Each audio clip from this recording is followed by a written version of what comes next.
আসসালামু আলাইকুম। আমি তানজিল। আপনারা সবাই কেমন আছেন? আপনাদের সবাইকে বান্দরবনের লামা থেকে স্বাগতম।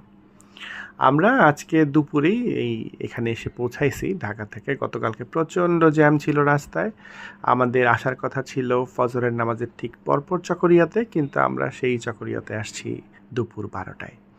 এরকম জ্যামের সাথে ফাইট করে করে আমার জীবনে এই প্রথম যে আমার ঢাকা থেকে বেরোতেই অলমোস্ট সকাল হয়ে গেছে।